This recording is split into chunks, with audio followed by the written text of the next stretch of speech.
Hey listeners, welcome to another episode of The Brief. Today we're diving into a hot topic that's been making headlines across the political spectrum: President Trump's fresh attack on the National Academies of Sciences, Engineering, and Medicine over a controversial chapter in a federal judge's guide. The story began last week when the president posted a new Truth Social message after watching the degrading World Cup final. In his post, he called the National Academy on Climate Science and a 700-page manual for judges a form of climate fraud and urged officials to scrutinize the funding that backed it. He's not the only high-ranking Republican to raise concerns about the manual.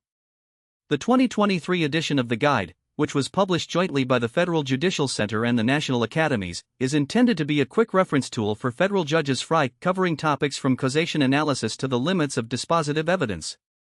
The Sharpscotch chapter in question outlines basic climate science. It explains how carbon dioxide and other greenhouse gases trap heat in the atmosphere and notes that human activities, particularly fossil fuel combustion, have disrupted a natural cycle.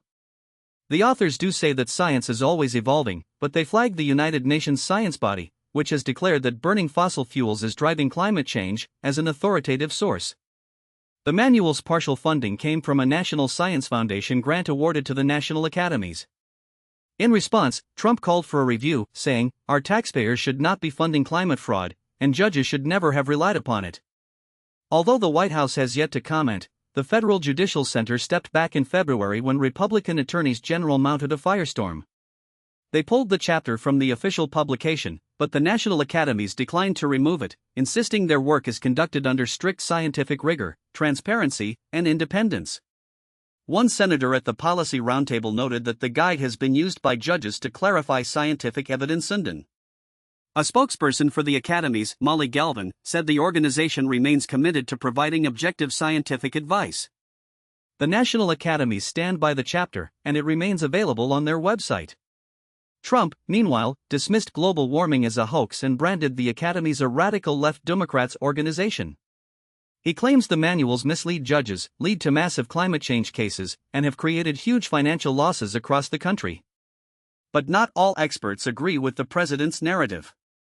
Michael Gerard, director of the Sabin Center for Climate Change Law at Columbia, points out that while climate-related cases are on the rise, there has never been a single court decision anywhere in the world that imposes financial liability on a nation or corporation because of its greenhouse gas emissions.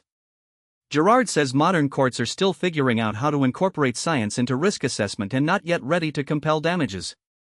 So we see a classic clash between science, law, and politics, with big implications for how judges are trained to use scientific evidence in climate litigation. Thanks for joining us as we unpack this evolving story. Be sure to follow us on social media for updates and let us know what you think about the intersection of science and judicial guidance. Until next time, I'm your host. Keep questioning, keep learning. Bye for now.